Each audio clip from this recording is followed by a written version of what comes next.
భారతీయ జనతా పార్టీలో సంస్థాగత ఎన్నికలు చిచ్చు రాజేస్తున్నాయా? సంస్థాగత ఎన్నికల సందర్భంగా నేతల మధ్య ఉన్న విభేదాలు ఇప్పుడు బయటపడుతున్నాయా? జిల్లా అధ్యక్షుల ఎంపికపై నేతలు ఆగ్రహంగా ఉన్నారా? అందుకే కొన్ని జిల్లాలను పెండింగ్లో పెట్టేశారా? బీజేపీ ఫైర్ బ్రాండ్ రాజాసింగ్ మరోసారి ఫైర్ కావడం వెనుక ఉన్న అసలు కారణాలు ఏంటి? ఆ ఫైర్ బ్రాండ్ పార్టీలో ఉన్నా లేనట్లేనా? అసలు రాజాసింగ్ విషయంలో పార్టీలో జరుగుతున్న చర్చ ఏంటి?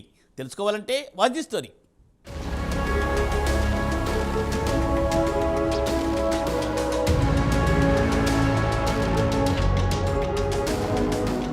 తెలంగాణపై కమలం పార్టీ ఫుల్ ఫోకస్ పెట్టింది. 2029లో జరిగే ఎన్నికల్లో గెలిపే లక్ష్యంగా పార్టీ ఇప్పటి నుంచే వ్యూహాలకు పదును పెడుతోంది. అందులో భాగంగానే కొద్ది రోజుల్లో తెలంగాణలో జరగబోయే స్థానిక సంస్థల ఎన్నికల్లో విజయం సాధించడమే లక్ష్యంగా బీజేపీ అడుగులు ముందుకు వేస్తోంది. గ్రామీణ స్థాయిలో పార్టీని మరింత పటిష్టం చేసేందుకు సరికొత్త వ్యూహాలను రచిస్తోంది. ఇప్పటికే బూత్, మండల స్థాయిల్లో కమిటీలను సైతం ఏర్పాటు చేసింది.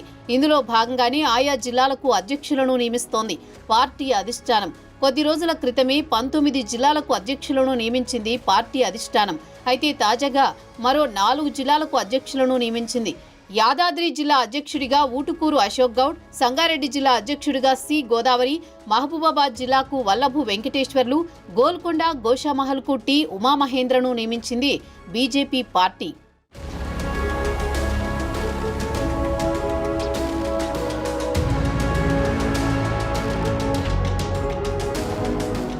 బీజేపీ అంటేనే ప్రతి ఒక్కరికి టక్కున గుర్తొచ్చే గోషామహల్ ఎమ్మెల్యే రాజాసింగ్ మరోసారి వార్తల్లో నిలిచారు. రాజాసింగ్ అంటేనే ఒక ఫైర్ బ్రాండ్ అని పార్టీలో అంతా చెప్పుకుంటారు. ఆ ఫైర్ బ్రాండ్కి ఇప్పుడు పార్టీలో ఆదరణ కరువైందనే వార్తలు వినిపిస్తున్నాయి. కొంతకాలంగా పార్టీ కార్యక్రమాల్లో ఎక్కడా కూడా ఆ ఫైర్ బ్రాండ్ కనిపించడం లేదు.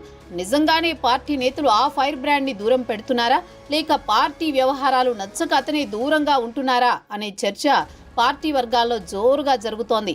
మరోసారి రాజాసింగ్ తన సొంత పార్టీపై సంచలన వ్యాఖ్యలు చేశారు.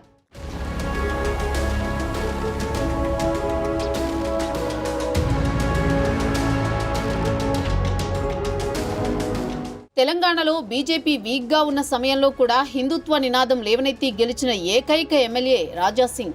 అయితే రోజురోజుకు పార్టీ పుంజుకుంటున్న సమయంలో పార్టీలో పాత నేతల్ని మర్చిపోతున్నారనే విమర్శలు వినిపిస్తున్నాయి. తాజాగా బీజేపీ సంస్థాగత ఎన్నికలు నిర్వహిస్తోంది. ఇందులో భాగంగానే జిల్లాల అధ్యక్షులను నియమించింది. జిల్లాల అధ్యక్షుల విషయంలో కొంతమంది ఎంపీలు, ఎమ్మెల్యేలు వాళ్ల నియోజకవర్గాల్లోని కొందరు పేర్లను సూచిస్తూ వాళ్ళకి జిల్లాల అధ్యక్ష పదవులు కేటాయించాలంటూ అధిష్టానానికి సూచనలు చేశారు. అందులో గోషామహల్ ఎమ్మెల్యే రాజాసింగ్ కూడా ఒకరు. గోషామహల్ నియోజకవర్గంలోని గోల్కొండ జిల్లాకి ఎస్సీ లేదా బీసీ నేతని జిల్లా అధ్యక్షుడిగా నియమించాలని పార్టీ అధిష్టానానికి సూచనలు చేసినట్టు తెలుస్తోంది. కానీ ఎంఐఎంతో తిరిగే ఉమామహేందర్కి గోల్కొండ జిల్లా అధ్యక్ష పదవి ఇవ్వడం పట్ల తీవ్ర అసంతృప్తి వ్యక్తం చేస్తున్నారు ఎమ్మెల్యే రాజాసింగ్.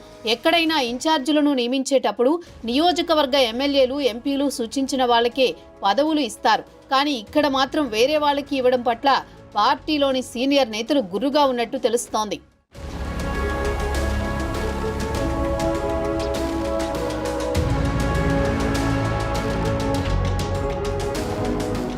గోల్కొండ జిల్లా అధ్యక్షుడి ఎంపికపై రాజాసింగ్ ఆడియో రిలీజ్ చేశారు. ఈ ఆడియోలో తనపై ఎంత కుట్రకోణం దాగి ఉందో తెలుస్తుంది అంటూ వ్యాఖ్యలు చేశారు.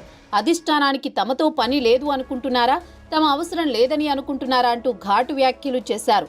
తాను హిందూ ధర్మాన్ని ఆచరించడం నేర్చుకున్నానని, కానీ కొంతమంది చేస్తున్నట్లుగా బ్రోకరిజాన్ని నేర్చుకోలేదన్నారు. అలాంటి బ్రోకరిజం వల్లే తెలంగాణలో ఎప్పుడూ అధికారంలోకి రావాల్సిన పార్టీ ఇంకా వెనుకబడిపోయింది. అంతేకాకుండా వాళ్లు ఉన్నంతకాలం పార్టీ తెలంగాణలో అధికారంలోకి రావడం కష్టమే అంటూ కీలక వ్యాఖ్యలు చేశారు. పార్టీ నుంచి వెళ్లిపోమంటే వెళ్లడానికి సిద్ధంగా ఉన్నానంటూ కూడా రాజాసింగ్ ఆడియోలో స్పష్టం చేశారు.